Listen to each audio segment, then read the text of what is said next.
Hey everybody, welcome back to the wrong end of the snake question and answer period. Frank has agreed to spend another 30 minutes with us, and we're very grateful for that. I know that there were some questions sent to us during the episode. Tater, what are some of those questions? I'm not going to get to them yet. I have a question. Oh, you've got a question. Yes, I have a question. Just All right, where we go left ahead. off, we were talking about stadiums and your stadium design and stuff. And I just wanted to get in real quick.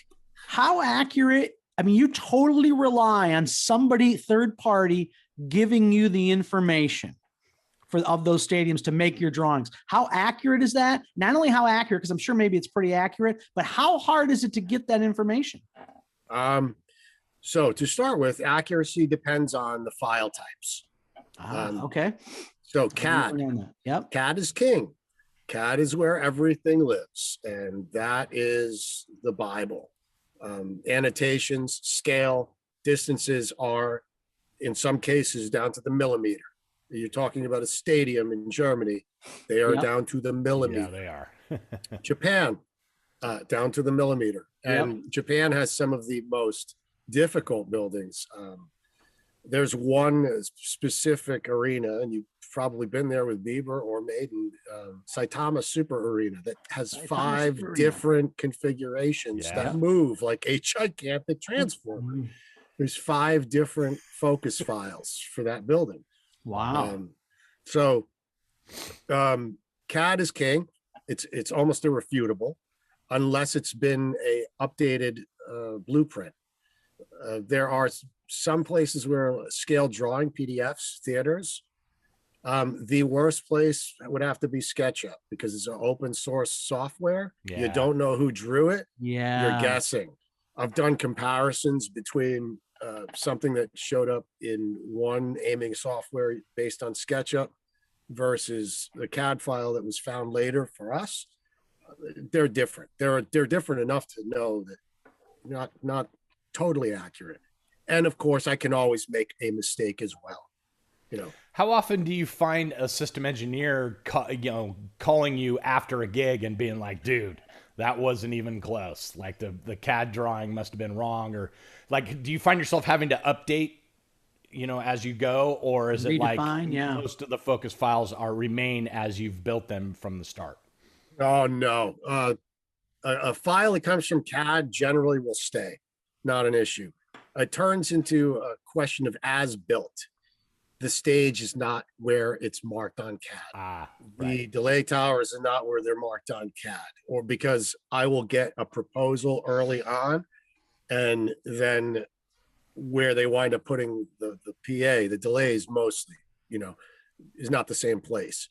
As far as the seating goes, that's generally correct. It is what it is. They're the same plans that the construction's done from.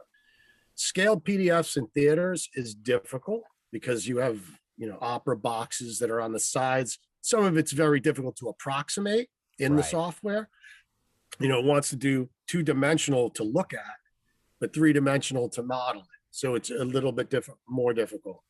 I had one incident that I missed. I built an arena in Arizona, a new arena about 3-4 years ago. I was relatively new to the whole concept of building these as well. I missed the scale of the arena was set to me at 130%. So everything was off by 30%. What was 60 feet from the floor was actually 80 feet.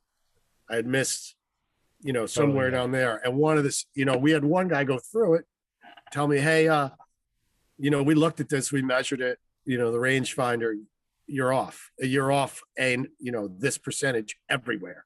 So I went back to the CAD. I was like, oh my God, the scale is wrong. That's a definite possibility. Well, the first one I send out is a prelim, which means, hey, this is the very first version. If you see anything, update this and let me know. Usually in theaters, I'll get, well, there isn't anything here. This is gone. There's been some place where there isn't a CAD. And then the probability of getting a CAD without an issue, Tater, has gotten more difficult. security concerns. Security I concerns. thought it would And, get easier, but now you say security, I totally get it. Makes sense. yeah. I lobbied the NHL, MLB, NFL. Just, hey, can you guys just let me have all of the stadiums? Yeah. Let me have all of the arenas. Let me have all of the baseball parks. Some were cool about it. Some weren't. But they've got their own problems to deal with as far as security goes. They, but sometimes it can be a hassle, especially when it's a one-off. Oh God, this festival is happening quickly. We need to get this done. Those are the ones that can be kind of scary. Yeah. Or an artist decides to take a detour. Hey, we're not on the schedule anymore. We're going to go into this stadium date for a festival. We're carrying the PA and we need to know where to aim it. I guess you got to hope Claire Installs maybe done the house PA in there to get, because they'll have the drawings. Then you're super lucky, right? I know. Yeah, it would be nice. But yeah, we've had some instances where we can't get stuff out of the building until it's so far down the road that we've already had to make the plots out for delays because they've got to go on sale. The seats, you got to go on sale. So I don't know what a stadium lead time is. Yeah. But like I said, with Luke being able to be like the guy, this is the PA I want to do, this is how I want to bring it in. I have a lot of leeway there, which gave me a lot of juice to get stuff out of people, to put the delays where I wanted them. Yeah. And to make sure that, like, for the first time, this Cohesion Series PA under the software really does what we think it's doing. And man, we were just rocking the house every day. I loved it. I couldn't. That's awesome. I mean, so do you have a system engineer along with you because I know you do both. Well, are you playing both of those roles, or do you have a system guy with you? No, I have a system engineer, Jim Fishmiller. He's badass, super. He's relentless, like the Terminator. He doesn't look like he's moving very fast. It's just that he never stops moving, right? He's the guy. He's always coming after you. Turned into a cop. He's turned into a hammer. He's on the back of the car. Like, he's that guy. The Terminator. He's great. We get on awesome. He harasses me constantly about how bad my mixing is. I keep harassing him about his hearing. But it's. But I mean, you have a different relationship. Like me, I come from a different school, dude. I'm like, I don't want to be a system engineer. Like, I know here's my left and right. Like, make it fucking right everywhere else. That's me. And so I count on having a system engineer that does all of the things that you just talked about and also knows what the fuck they're talking about and also knows what sounds good, because I count on them to listen up in the nosebleed seats. And I tell them all the time, like, hey, I want it to sound there like what it's sounding right here. So stand here and listen here for a minute. Now go up there and tell me what it sounds like, so. Yeah. But it sounds like you're involved in a lot of like the system design along the way, and that's you and Jim, I guess. Jim. Fish. Is that his name? Yeah. I thought you were going to go to Jim Meyer for some reason. No. We work very well together in tandem. There were some different thoughts early on about how the process of tuning the PA, the cohesion system, specifically from front to back, when you light it up and to get to the finished product, I have very specific ways to go through it. And getting that together was a little bit, it took time. Yeah, of course. I mean, just that was it, but no different than anything else. But he's an expert with PA systems. Cool. And I got to say, you having not just being the designed end of these stadiums, but also having mixed in them, man, that's got to be a huge plus. And not only a huge plus for you and Claire, but a huge plus for, let's say, the guy doing a one-off stadium, knowing that, man, this guy's already, not only is he telling me how to set the PF, he's already mixed in it and done it himself. He's already been in the building. Yeah. That's a big boost of confidence. I got to say, that's whoever made that call to get you there, if you did or somebody else did, that was a pretty smart move. Yeah. Well, it felt great to be able to do it. And those calls are not that often, Tater, but they do come here and there. I'm not at liberty to tell you the client, but we have had clients that follow me in or out of the stadiums. Like, how do we do this? Like, what do we do to not have problems? Yeah. So that great expertise. Yeah. All right. So we're going to move away from audio for a minute. Not really, a little bit. I want to get into how do you find the country touring versus the rock touring? And does that help your home life and relationships at home and all that stuff? And I'm saying that thinking, I'm assuming Luke Bryan does Weekend Warrior stuff. I'm not sure, but if he is it better? Is it worse? And home life with a young kid, is it better? Is it worse? How does all that stuff? So the differences between country and pop is not that much different, other than there is the gig is the gig is the gig. It's the artist is the same kind of vibe. It's a big thing. It's a start and stop though. It is the Weekend Warrior, as everybody likes to call it. I don't know why the schedule is like that, but that's happened. That was going on in Nashville for a long time. I don't know how. Yeah, I don't really know how it works. I'm not the business type. I don't know what kind of thing that takes. Well, I think it started with busing, right? Everyone lives in Nashville. Everyone gets on the bus, drives Thursday to wherever they're going. They do the show, then they drive back.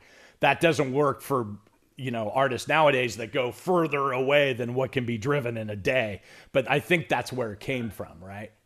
Yeah, possibly. It makes perfect sense. I like I said, I don't know. I hate to be full of shit and come up with an idea that like somebody had to be at home because they were in trouble with the old lady at home, and you're not going to be out there on Sunday. Better be back for Monday. We go back, we're throwbacks, from the beginning of our careers. It was, you get on the bus in, February, and you might get home by September.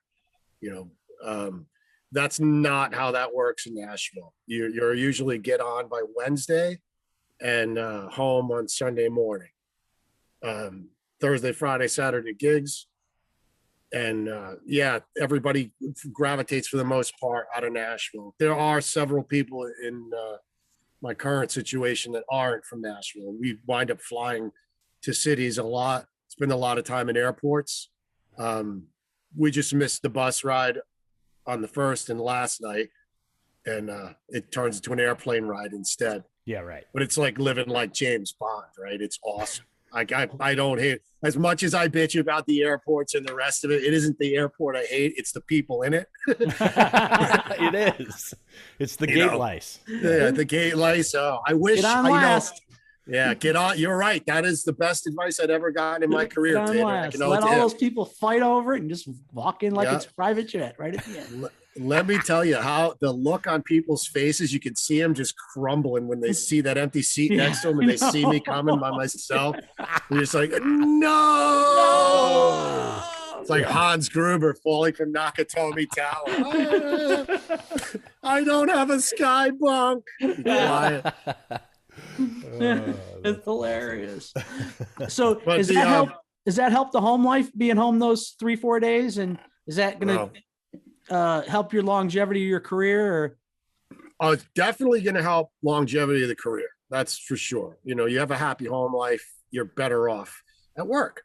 That doesn't, that axiom isn't just for us, it's for everybody. Yeah. But, I'm fortunate that I get to spend 3 days a week with my wife and kid at an age where my daughter's 8 years old now. She's fully aware that dad comes and goes, doesn't completely like it, but she knows I'm going to be back in a couple of days, not a couple of months. Yeah. She's past the point of knowing you don't work at the airport, right? Yeah. She knows you don't work at the airport. Yeah. Yeah. No, that is a big thing, right? She can be right along. I get to do things with her that, I used to not be able to. Even, when she was first born, I was still doing some of the bigger rock things that would go for months at a time. So I'm like, I haven't seen her in 4 months. 4 months for, 3-year-old is a lot. Things happen, right? And you miss those things. And I'm real fortunate that I don't have to miss any of it really at this point. We go maybe 2 weeks at a time on the West Coast. We're going to fly to LA and we're going to do the West Coast, and we'll, bunk out of there hub out of there, and you hear the Nashville guys. Oh my God, I've been away for horrible. 8 days. Oh my God, I've never eaten so much Chick-fil-A. This is horrible. Some nonsense, right? Like, you guys really don't know what it's like to be on this thing for 4 and 5 months at a time, right? Yes. I'm gonna miss some births. I'm gonna miss some babies. That's it, man. Weddings, friends. Yeah, I've missed it all. Yeah, no, it's much nicer in my advanced years to be on the bus a few days a week. You know, it cannot be hurting life in general. You know. Yeah. Why, I mean, even why, on sorry, go ahead. Sorry, go ahead. I mean, even on Iron Maiden, even though we are out for 4 months at a time, the schedule is great for us older guys. Even though we're out, we're not just doing, 5 in a row. You know what I mean? We're doing 1 in a row and then a 2 in a row and 2 days off. So I know that fits better for me. So I do know that helps. Yeah. Yeah. The guys in their late 60s are helping us guys in our 50s too. Yeah. Well, no, Tater was with us with Godsmack when we would do 12s and 14s. Oh, right. They would do them. It's like we were, hey, we're going to do like 9 shows in a row. Like, okay, can he sing them? Oh, hell, I guess he can. We're screwed. We're going to see. We're going to find out. Yeah, we're going to find out. And then when the guy can do it, what do they say? Oh, you're going to do more of them. Yeah. That's, I don't know. It's like the economy of touring. It's like, how do you stay out for 3 days a week? I just, with the production, it's its own thing. That's the only way I can look at it. But I'm glad it works. I'm the recipient of like the greatest life on earth. I got nothing to complain about. And if I did, I should probably go sell groceries. Yeah. And especially you not being from Nashville, obviously Luke Bryan and his team gives you the luxury of, you have to live in Nashville. Obviously they've seen past that and fly you in and out from where you live, and very nice of them. Yeah. I pray to God that it's because of my skill level. Right. As opposed to I'm the cheapest guy they could find that could fly around. I don't know, but they're like I said, it's an unbelievably good organization to work for. They are. Great to hear. They're amazing. And he's hilarious, man. We don't talk much. That's kind of a thing. There's getting into the next question. Okay. Yeah, no, we don't hang out. Like, we're not pals. We're not friends. Sure. I hear him on the other end of the talk back very, very rarely. When I started there, I think we were about 3 weeks in. I started mixing a couple of shows in Toronto and then came back, and like, I think I'm going to stay. It was like a trial basis. Like, he might not last, no telling. So we had a conversation about what it should be the first week I was there. And then a couple of weeks in, we get out there on a Wednesday afternoon, Thursday sound check, and he would show up. Finally, he was like, do I need to keep coming out here for these things? And I said, not really. Not really. Not on my behalf. Yeah.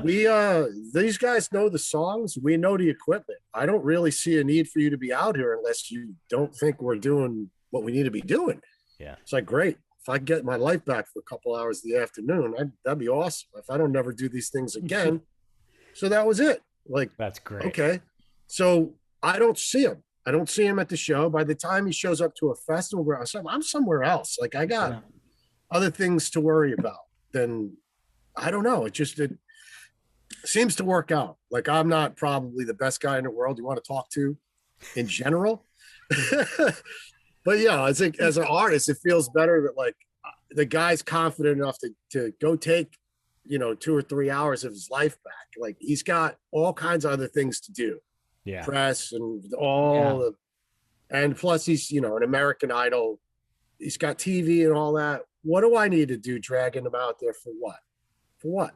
Yeah. I'm missing one input from the whole sound check, the vocal, right? I'm pretty much going to be a good way to look assured at it. Yeah. One input. Yeah. Yeah. Why am I going to annoy him for me? Yeah. I just don't need to. And he's cool with it. So we don't say anything. Obviously though, he's getting feedback, and he probably been having good feedback, and it probably came into his head, right? Do I need to do this? And why are we here? Yeah, I would hope. I don't know what anybody's motivation is. Maybe he just doesn't really like sound checks. Right. Maybe, in any case, he's down to business at work, right? He's down to business. he's all about the lighting. He's all about the production. You know, he takes that in, but he's not, I don't know how to say, he's not a micromanager. We're all out there doing the best job we possibly can. I think he knows it. He knows you've been hired to do the job. You know? Yeah. He trusts I think that would be it. Like everybody who's out there doing something is there for a reason. Right. That's like good. Best case scenario for me. That's how I love to operate. Like the situations I've been thrown into where I've been forced to become a friend of the pop star is always awkward and weird to me. So the best situation is always like your situation where it's like, let me do my job. You hired me to do my job. You know, I'm good at it. Let's just, you do your job. I'll do mine. Yeah. I'm not the, I need a picture of you to post on Facebook with my guy. And I'm not the guy posting, my best friend, blah, blah, blah. And we all know how I feel about people saying that. And, you know, if you don't have their phone number, they don't call you on your birthday, or, you know, you don't know their kids' names, or they don't know your kids' names. You know, let's get rid of the best friend shit. You know, you know what I mean? To put it bluntly, you know, just a pet peeve of mine. Sorry to throw it out there. No, I get you. I don't know. They've got enough friends. They've got enough people breaking their chops. They don't need me, right? There's enough of them. That's it. Yeah. Hey, why did you never go the independent way? It seems like you always stuck with the Shoko and then got absorbed by Claire Brothers, and you know, there's always this symbiotic relationship. Like almost every gig I got was from a sound company. Still to this day, it's a relationship I have with a sales guy at a sound company is almost the number one reason that I get gigs still. But I was always independent. I was never, you know, hired by Shoko or hired by Claire Brothers. Why have the Iron Maiden gig? Yeah, exactly. And I've brought them gigs, you know, but that's the symbiotic relationship, right? That is, hey, you've given me work for years. Here's a client, you know, et cetera, et cetera. Why did that never interest you? Well, the benefits of being an employee far outweighed any benefit that I could get working independently. It's not just financially. There's a level of I'm inside the ring of trust that I get from their being able to trust me not to go to some management company. Probably, I think they probably trust me enough to let me in to things that maybe they shouldn't, or letting me try. I've been I don't know, I feel fortunate to work there, even whether it was Shoko or Claire Brothers. Really, it's the same place to me. I started there. Yeah. It just kind of, the office changed while I was still there. It's like one of these weird spinny rooms. It's just, okay, this is it now. But I didn't really see a need to go work independently. I mean, I've been offered a bunch of stuff here and there over the years, but what am I going to do? At best, it's a sideways move, right? I work for what is the best sound company on planet Earth. I always have. They know I'm not going anywhere else. Anything I do PA wise, monitor wise, they always had the gear I wanted to use. It didn't really seem like getting into an argument with accountants over take this PA versus that one because this is 10% less. Like, well, fine, just go over there then, find somebody else to deal with your band. I just don't need to do that. Like, if I don't work for you, I'm going to go work for one of their other 80 clients. There was never an issue about me wanting to go do things that they wouldn't have me doing anyway. And plus, you weren't just mixing also, so you had no problems going out system designing, systems engineer, whatever. So that helps too. Yeah, that's not a skill you can sell to a management company. No, right? I'm a system engineer, right? Well, who gives a shit? The sound company's got one. Yeah. The other thing too is, as a system engineer, I was already in the position in a lot of cases to take over tours because a mixer was going away, or I get recommended because I was already mixing the support acts on a tour. You know, I wound up mixing System of a Down on Ozfest in Europe for the last 2 nights at Birmingham. There's nothing, you know, there is no way that I get that shot if I'm not already sitting there. Yeah. There's no way I'm getting the shot at going to mix Godsmack if I'm not already sitting there. Like, the opportunities kept coming up I just always made sure I was prepared for them. And I'm not going to name any names, but if you're the systems engineer on Godsmack, you got a good gig, because I just remember you doing everything. So, when you said about having one on Luke Bryan, I was like, oh yeah, because I remember on Godsmack, oh yeah, we did have one, but you usually did everything. So, that's the way, I guess, the way you are. So. We're not going to name names, but wasn't there one guy that his whole job was to put up like 12 subs and that was it? Yeah. This is your job. You put up 12 subs and then you go to the bus. It was, I'll tell you what, man, during the beginning of that tour, not on Metallica, because we were using Thunder Audio's Nexo system, but the next leg, we started in Dallas. We rehearsed. Starplex, yeah. Yeah. So it was Godsmack, Zombie, and Shinedown. Right. Was, right. Okay. So start arguments about the PA system with management. Everybody had a night. No, I'm going to take the Prism system. You're all going to be quiet. And that's the way this is going. Otherwise, pick somebody else to come out here and make this noise. It won't be me.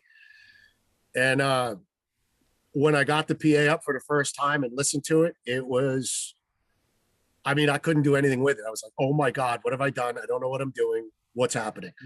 And we tried everything for 3 days, down to the point of turn off every column but one and start hitting the attenuators and figuring out where these things got to go, because you could not stop the horns from killing you, right? They had just done the upgrade with amplifiers, the LMs, and the grills. Destroyed the box at first. Right.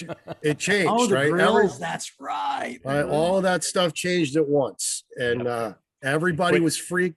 Brand new grills and new amplifiers, and you just screwed the box. But nobody knew what to do with it, which was perfect for me, because I didn't care. There was no hard set and fast rule for me. So I just went over at the drive and all right, that doesn't work. Let's see attenuators, pop. Let's see what happens here. Till I go, one column sounds good. Go duplicate this across the rest of the rig. Right? Because we had a flat 10-way in sheds. So we had like a Thunder in the rig, right? So once we got that, it was like day 3, and put up the mix that I've been working on a Genelex for 3 days. And it was like, oh my God, here we go. This is now we're in the mix, right? Into something. Yeah. I was like, oh my God. You should have heard the conference call between me, Chappelle, and Francis. When that all happened, the three of us were on tours, and we got swapped, and we all were on this call going, dude, what are you doing? Help me. I don't know what the hell this box is anymore. Yeah. You were in Europe too. I was there with Audio Slave. Yeah. When that phone call came, it was several of them, but it was, whole new system architecture for an old box. Yeah. Right. You had new amplifier, new drive, same box. And I didn't know. I had no idea where you or Toby or anybody would have put any of no clue what was going on with the band. None of it. I have no preconceived notion. Which is great for you. It was, it still took me 3 days. Yeah. Right. Still took me 3 days of oh my God, what have I done? It's not enough EQ to stop this. Okay, what have I done? It's not enough attenuator to stop this. Oh, here's a combination of stuff. It works out great. And after that, it was like, okay, here we go. Wow. That's crazy, man. Oh, we had some great shows on that tour. I remember that. Some really, really, really good shows. Yeah. So it's one thing I'll always remember. That was a fun PA to light up with. Oh, man. I mean, I still tell people, line arrays are great, and cohesion is amazing, and the coverage is amazing, and it sounds great. But there's something about a front-loaded JBL PA that has, at least for rock, there's a thing about it, And yes, the coverage isn't as great, and all that kind of shit. But when you lit up, a 6 deep prism rig, stadium rig, whatever it is, 15 wide, and shitloads of sub. When you lit that up, you were like, wow, it was like, this is there was 57 on the corner of the Marshall, right? High pass filter, fader at 0, master fader at 0, and then the Bill Chappelle, hey, you want to go for a ride? And flicks the red fader, right? Bam! And wherever it lands, boom, boom, boom, boom, boom. Yeah, there was nothing like it. S4 PA, when you had 112 of them or whatever it was they used to put in stadiums, right? That's a lot of paper. It is. blowing air It at is. the A lot of audience. paper. Right? Yeah. Yeah, it's good stuff. Yeah. A lot of Well, paper. listen, Frank, we kind of run out of time here as Shit, well. yeah. And thank you so much, man. We could speak to you Yeah. for hours, and we'd love to have you back, as we continue to do this. You are, what episode is this? I don't even know, 42 or something. 42, yeah. Anyway, we'd love 42 to have you weeks. back as we keep doing this. And thanks for giving of your time, and we appreciate Yeah. you so much. Yeah, anytime, man. Like I said, I'm home. I'm We got a lot of homeschool- time right now. I'm homeschooling an 8-year-old and trying to remain calm at all times. So there's 5 cookies in the jar. Oh my goodness. And tell The Chrissy train that is hi. traveling. Yeah. Oh yeah, my wife said to say hello to both of you. Excellent. Thank you. Oh, yeah. Tell tell her her, we tell say her hi. hi. That's And so the first thing she said, or the last thing she said to me before I started was like, "Don't embarrass me." And I was like, and then she looked at me and she said, "By embarrassing yourself."